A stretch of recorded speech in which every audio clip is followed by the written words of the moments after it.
మా యొక్క D6 news channel subscribe చేసుకోవడం ద్వారా మేము అందించే లైవ్ బ్రేకింగ్ నిరంతర వార్తలు మీరు చూడవచ్చు. హైదరాబాదులోని మెడ్చల్ శ్రీ చైతన్య స్కూల్లో ఫీజు కట్టలేదని అఖిల అనే విద్యార్థినిని ప్రిన్సిపల్ రామాదేవి తిట్టగా మనస్తాపంతో ఉరివేసుకొని ఆత్మహత్యాయత్నం చేసిన విద్యార్థిని అఖిల పరిస్థితి విషమం.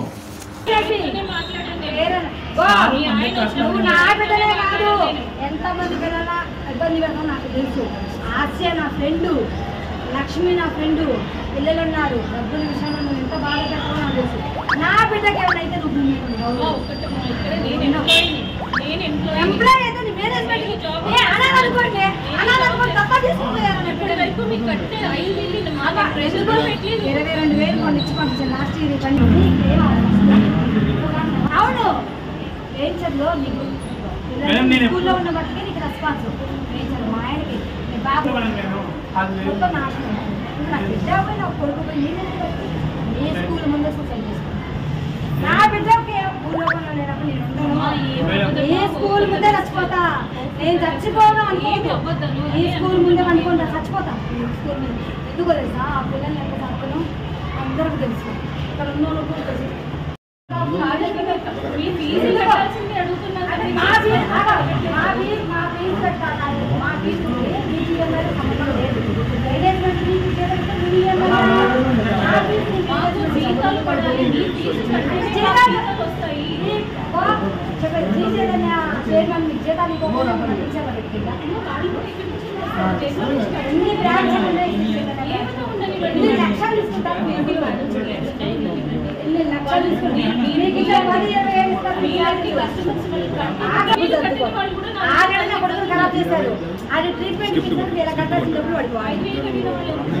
చేసిన ఫీజు కట్టకపోతే పేరెంట్స్ని ఇబ్బంది పెట్టాను. నేను ఏం చేసినాను అందరి ముందు నన్ను ఇన్సల్ట్ చేసిందని స్కూల్ కాడ నుంచి ఏడ్చుకుంటూ వచ్చింది.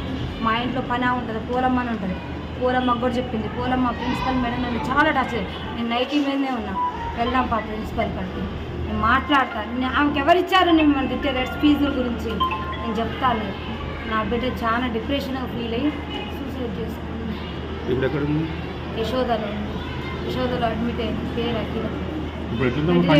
వెంటిలేటర్ ఇంతకుముందు అసలు నా బిడ్డ అంత అట్లాంటి ఆలోచన కూడా ఉండదు. నాకేం వీళ్ళు ఇబ్బంది పెడతారు. ప్రిన్సిపల్ మేడం ఇబ్బంది పెట్టిందని చెప్పింది. 3 రోజుల నుంచి ఏడ్చింది. రోజు ఏడ్చింది. మేము అక్కడంటే కూడా మా ఫ్రెండ్స్ ముందు ప్రిన్సిపల్ మేడం నువ్వు తింటే మా ఫ్రెండ్స్ ముందు బరువు పోయినట్టు అనిపించింది. వద్దు నువ్వు గోమాకు మమ్మీ నీ కోపం ఎక్కువ నువ్వు గోమాకు. ఏ రోజు కూడా నా పిల్లలు 2 years నుంచి చదువుతున్నా ఎప్పుడు కూడా ఒక మేడం ఒక మాట అన్నదాన్ని కాదు, ఒకరిని ఒక మాట అనేదాన్ని కాదు. నా పిల్లలతో పాటు వేరే పిల్లలకు కూడా బాక్సులు పంపించిన. నాది మామూలు పొజిషన్ అయినా పిల్లలకి అన్నం లేని పిల్లలు కూడా చాలా మంది అన్నం 10th క్లాస్ చదువుతున్నాను. ఇంటి పక్కన వాళ్ళకి బిల్డింగ్ వాళ్ళకి అపార్ట్మెంట్ వాళ్ళు అందరూ చెప్పింది ప్రిన్సిపల్ ఫీజు గురించి నన్ను ఇబ్బంది చేస్తుంది. మా ఇంటి పని కూడా చెప్పింది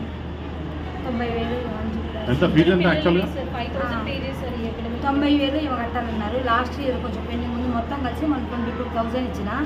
అయితే ఇంగ్లీష్లో తక్కువ మార్కులు వచ్చినాయని లాస్ట్ 1 month 2 months క్రితం బాబుని టార్చర్ చేశాను. బాబు డిప్రెషన్లోకి వెళ్ళిపోయింది. వీళ్ళ వల్ల బాబుకి ఇప్పుడు దగ్గర 1 lakh వరకు ట్రీట్మెంట్ అయింది. నా దగ్గర అన్ని రిపోర్ట్స్ ఉన్నాయి, అన్ని ఫైల్స్ ఉన్నాయి. నేను బంజారా హిల్స్ సైకాలజిస్ట్ ఆశా హాస్పిటల్లో చూపిస్తున్నా. డాక్టర్ చైతన్య దగ్గర చూపిస్తున్నాను. ఓన్లీ బాబుకి 35 40 వచ్చిన ఇంగ్లీష్ మార్కులని ప్రిజర్వ్ చేశారు. బాబు 7th క్లాస్. అయితే వేల కట్టాల్సిన ఫీజు బాబు ట్రీట్మెంట్ అన్నా. ఆల్రెడీ బాగా సార్ కూడా చెప్పిన బాబుకి అబ్నార్మల్ ఉంది, బాబు కండిషన్ ట్రీట్మెంట్ నడుస్తుంది, బాబుకి హెల్త్ బాగాలేదు కానీ ఆ డబ్బులు అటు యూజ్ చేస్తున్నా. లోన్ పెట్టిన లోన్ రాగానే ఒకేసారి ఎట్ ఏ టైం నేను ఎంత ఫీజు ఉంటే అంత క్లియర్ చేస్తాను కూడా మా సార్ చెప్పింది. బాబు కూడా బాగాలేదు. బాబు కూడా మన మధ్యసింకం పోయింది. స్కూల్ వల్ల టార్చర్ పిల్లల్ని ఏం ఫెయిల్ అయితే మనం రాసుకోకూడదు. సార్ ఇయర్ లాస్ అయితే నెక్స్ట్ ఇయర్ చదువుకోకూడదు.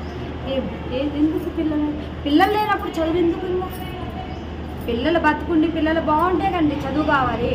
పిల్లలు సూసైడ్ చేసుకొని చచ్చిపోయినాక చదువులు ఏమిస్తారు? చదువులు అంటే మాలాంటి వాళ్ళకి కడుపు కోత మిగల్చడానికి ఇలాంటి పెద్ద పెద్ద స్కూళ్ళు పెట్టేది. మాలాంటి పేదోళ్ళ కోసం ఇప్పుడు మేము ఎక్కడో ఉంచి బతకడానికి వచ్చినాం.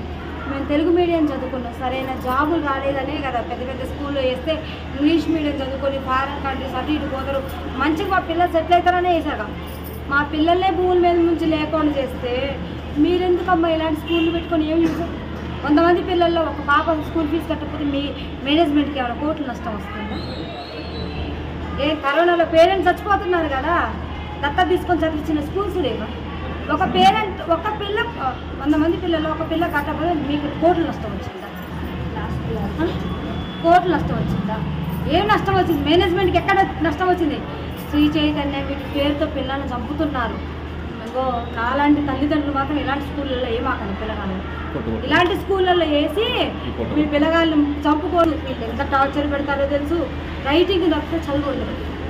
రైటింగ్ రైటింగ్ రైటింగ్ రైటింగ్ ఏం రాస్తారు పిల్లలు? చదవాలి. రైటింగ్ అంటే నువ్వు పేరాలు రాస్తారు.